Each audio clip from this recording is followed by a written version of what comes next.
Hello students, आज हम discuss करेंगे श्रोडिंगर इक्वेशन के लिए, यानी Schrodinger equation time independent for a free particle and time dependent Schrodinger equation. अपन सबसे पहले सिस्टम ऑफ स्टेशनरी वेव्स जो कि पार्टिकल द्वारा एसोसिएटेड है उसको कंसिडर करते हैं। मान लेते हैं कि एक्स वाई जेड जो हैं कोऑर्डिनेट्स हैं पार्टिकल के and Sai is the wave displacement for de Broglie waves किसी भी टाइम टी पर। तो डिफरेंशियल इक्वेशन वेव मोशन की इन थ्री डायमेंशनल स्पेस दी जाएगी del two psi is equal to 1/u square del two psi upon del T square, where del two is the Laplacian operator. क्या इसको Cartesian coordinates में अपन लिख सकते हैं del two psi upon del x square plus del two psi upon del Y square plus del two psi upon del Z square which is equal to 1/u square del 2 psi upon del t square, where u is the velocity of the wave। इसका solution निकालने के लिए अपन क्या करते हैं, मान लेते हैं इस इक्वेशन का सॉल्यूशन है psi is equal to psi x y z t, psi which is a function of x y z t is equal to, इसको स्पेस और टाइम कंपोनेंट्स में अपन इसको तोड़ देते हैं और कह सकते हैं कि this is equal to psi zero x y z into e raise to power minus i omega t, where psi zero is the amplitude of the points considered and it is function of x y z। ये x y z का function है। तो अब r जो position vector है r किसी भी time t पर अपन लिख सकते हैं r is equal to i x plus j y plus k z. तो अपन इस इक्वेशन को इस तरह भी लिख सकते हैं psi which is a function of r and t is equal to psi zero r into e raise to minus iota omega T.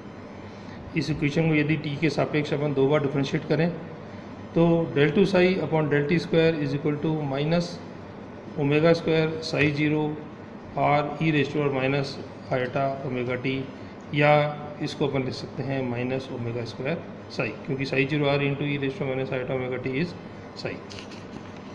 Clear. अब इसको मान को अपन वेव इक्वेशन में रखें तो अपने पास इक्वेशन क्या बन जाएगी, del two psi upon del x square plus del two psi upon del Y square plus del two psi upon del Z square which is equal to minus omega square upon u square psi. Now omega is 2 pi nu, nu is the frequency which is equal to 2 pi into u upon lambda, या अपन कह सकते हैं कि omega upon u is equal to 2 pi upon lambda. तो ये equation मेरी क्या बन जाएगी, ये वाली equation del two psi upon del x square plus del two psi upon del Y square plus del two psi upon del Z square which is equal to minus 4 pi square upon lambda square, या del two psi upon del x square plus del two psi upon del Y square plus del two psi upon del Z square, इसको अपन लिख सकते हैं del two psi where del two being the Laplacian operator. तो ये equation मेरी बन जाएगी del two psi plus 1 plus 4 pi square upon lambda square psi. अब अपन जानते हैं कि डी ब्रोगली वेव इक्वेशन क्या होती है, lambda is equal to H upon M V. तो lambda is equal to H upon M V यदि इस इक्वेशन में रखें, ये वाली इक्वेशन में, तो मेरी इक्वेशन ये वाली बन जाएगी del two psi plus 4 pi square m square v square upon h square psi which is equal to 0। अब यदि अपन माने कि ई जो है टोटल एनर्जी है और वी पोटेंशियल एनर्जी है, तो काइनेटिक एनर्जी अपन लिख सकते हैं kinetic energy which is what, which is half m v square. तो मैं लिख सकता हूँ कि half m v square is equal to E minus V, क्योंकि अपन जानते हैं total sum of energy is equal to kinetic energy plus potential energy. तो अपने पास हाफ एम वी स्क्वायर की वैल्यू कितनी आ गई, ई माइनस वी। दोनों साइड यदि अपन एम से मल्टीप्लाई कर दें तो अपने पास इक्वेशन आ जाएगी m square v square is equal to 2m into E minus V. इस इक्वेशन को यदि अपन ये वाली इक्वेशन में वैल्यू को पुट करें तो अपने पास ये इक्वेशन बन जाएगी, ये वाली इक्वेशन बन जाएगी del two psi plus 8 pi square m upon h square E minus V psi this equal to 0। This is called time independent Schrodinger wave equation. अब अपन मान लेते हैं कि let h cross is equal to H upon 2 pi.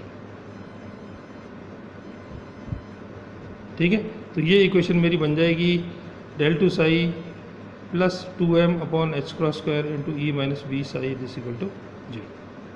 This is the time independent Schrodinger equation. Now what will be the Schrodinger equation for a free particle? Schrodinger equation for a free particle, simply put, v is equal to 0 in time independent Schrodinger equation. तो अपने पास ये Schrodinger equation क्या बन जाएगी, del two psi plus 2m upon h cross square e psi this equal to 0. This is time, this is Schrodinger equation for a free particle. Now time dependent Schrodinger equation. Time dependent Schrodinger equation निकालने के लिए अपन क्या करेंगे, अपने पास जो equation थी psi is equal to psi zero into e raise to minus iota omega t, इसको एक बार डिफ्रेंशिएट करेंगे विद रिस्पेक्ट टू टी, तो अपने पास ये इक्वेशन आ जाएगी minus iota omega psi zero r e raise to minus iota omega t. Now omega is 2 pi nu, तो अपन ने ओमेगा का ये मान रख दिया, and psi is again psi zero r into e raise to minus iota omega T, और अपन जानते हैं E is equal to H nu, तो न्यू का मान भी यहाँ पे रख देंगे अपन, nu is equal to E upon H. तो ये इक्वेशन मेरी बन जाएगी E psi is equal to minus iota H cross del psi upon del T. इस ई साई का मान यदि अपन टाइम इंडिपेंडेंट Schrodinger इक्वेशन में रखें तो मेरी वो इक्वेशन बन जाएगी del two psi plus 2m upon h cross square iota H cross del psi upon del t minus V psi this equal to 0. या इसको अपन सॉल्व करने पर अपने पास फाइनली इक्वेशन आएगी minus H cross square upon 2m plus V psi is equal to i h cross del psi upon del T. This equation is called time dependent Schrodinger equation. और time dependent Schrodinger equation को अपन इस तरह भी लिख सकते हैं minus H cross square upon 2m del two plus V psi this equal to iota H cross del psi upon del T, और minus H cross square upon 2m del two plus V this is called Hamiltonian. और Hamiltonian को अपन represent करेंगे capital H से, और iota H cross del upon del T this is E. तो अपने पास ये इक्वेशन बन जाएगी H psi is equal to E psi. This is the time dependent Schrodinger equation. तो ये 3 तरह की Schrodinger इक्वेशन है जो अपने आगे के चैप्टर्स में काम आएंगी. आगे इसके अलावा इसका सॉल्यूशन जो है अपन नेक्स्ट टाइम पे. Thank you.